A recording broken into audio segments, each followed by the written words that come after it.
This is for all of the podcast hosts out there. So for all of you that are behind the mic, leading the brigade, welcoming people to your show, entertaining guests, getting them involved in the conversation. This is really an art, okay? And I'm not sure we can cover everything in this video, but I've been a podcast host for many years. I've interviewed hundreds of people, and there are definitely some things that I make sure when I hit that record button that I make sure that I do. And the first thing that I do is I always want to keep my guest in mind. I want them to feel comfortable, or dare I say, special. They should feel special. They are your special guest. They took time out of their day to appear on your podcast. And when they talk to you, they should feel like they are the most important person at that moment. So that's your first job as a podcast host. Make your guest feel special. Number 2, make sure the content in the podcast, in the episode, is communicated clearly.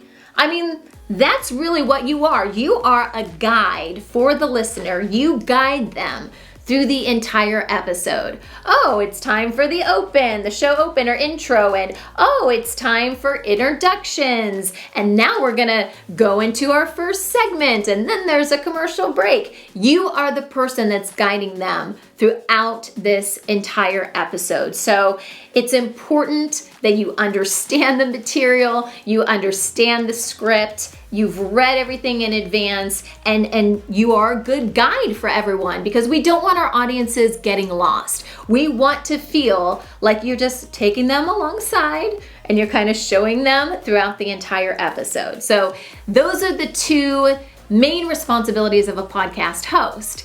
Now, if you are one-man banding it, you may have many, many different hats. So in addition to that, you may be thinking many other things. You may have your producer hat on and you're thinking about the time, for your episode. Are we going over time? And have we done this? Have we done that? Is her microphone, does that sound good? Is there a dog barking in the background? You may be thinking a million different things, but truly those are other hats. When you have your host hat on, you really need to be focused on your guest as well as the content.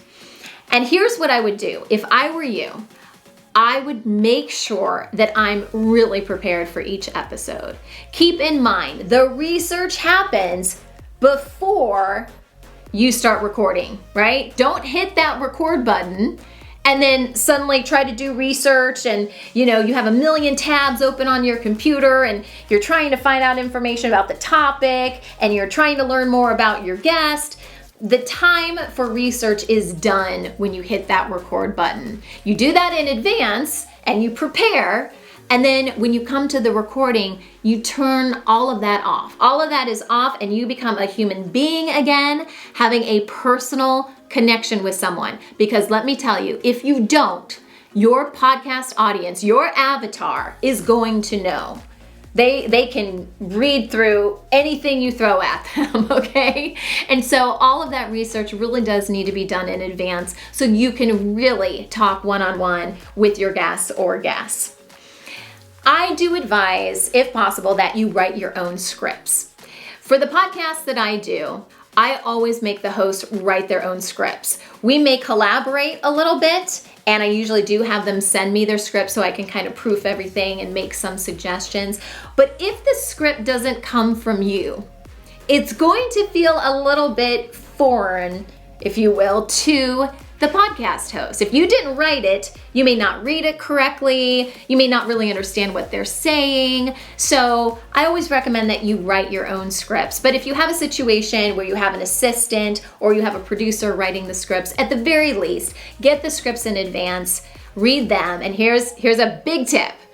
Read your scripts out loud. I can't tell you how many times I've written something and then I go to say it and I'm like, that makes no sense at all, right? So don't just write your scripts or rewrite if you have a producer that's helping with the scripts, but read them out loud so you can ensure that they actually do make sense. When you are recording, so you've hit that record button, if you make a mistake, And it's a pretty big mistake.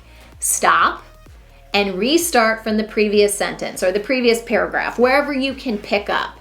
Don't totally mess something up and keep going, because you're probably not going to include that in the final version of the episode anyway.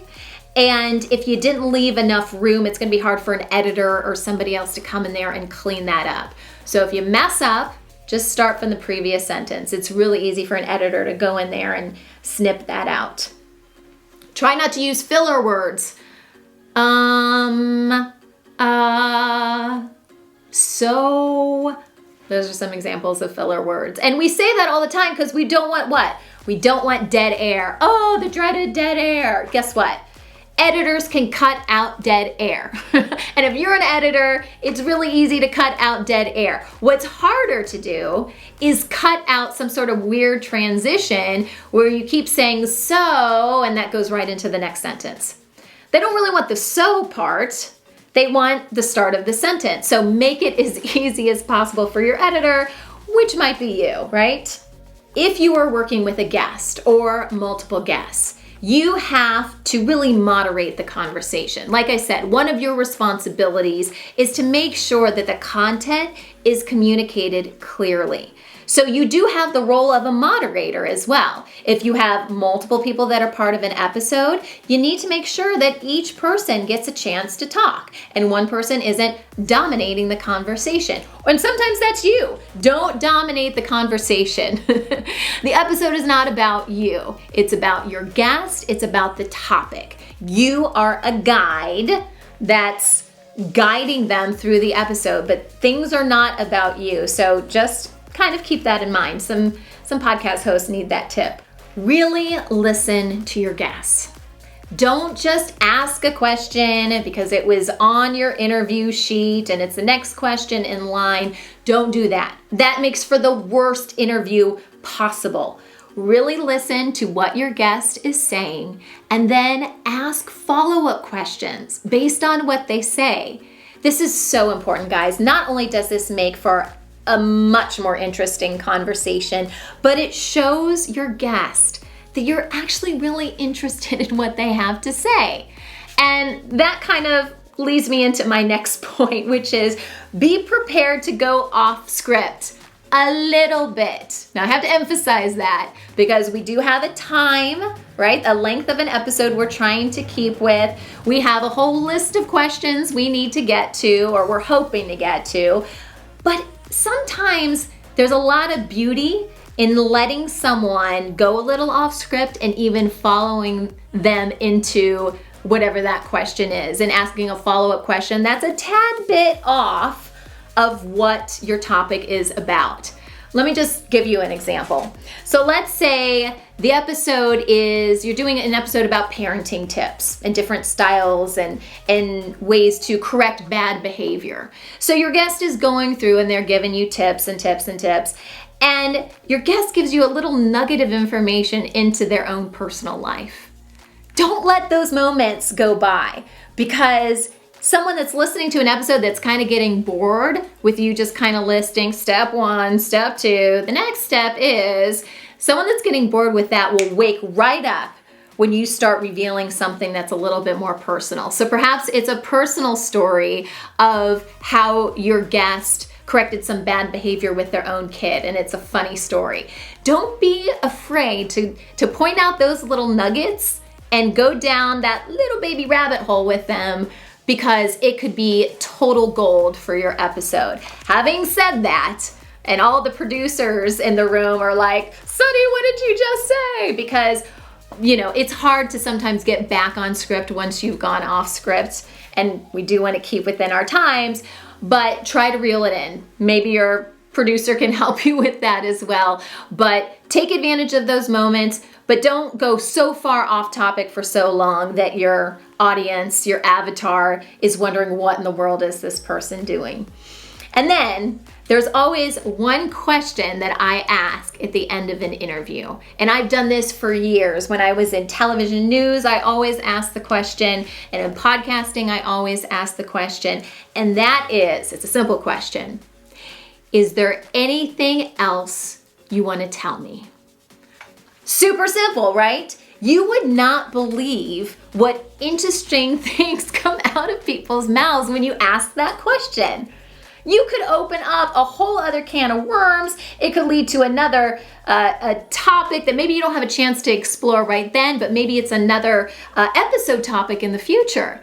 You know, maybe they tell you this great story and you do a whole segment just based on that because it's just this fantastic story. You just don't know what people are going to say when you ask them, is there anything else you want to tell me? It's the best question in the world, and it has led to some of the most fantastic stories on the podcast that I've produced. So there you go. There are some tips to help you as hosts. Bottom line is, I know there's a lot to think about, but take all of this in, and then when you're recording, here's a good tip. Have fun. Seriously, have fun. This is your podcast. This is your baby. In theory, you love what you're talking about, right? Or you wouldn't be doing a podcast. So just have fun with it. And in doing so, you're going to have a good time and you're going to make your guest feel great.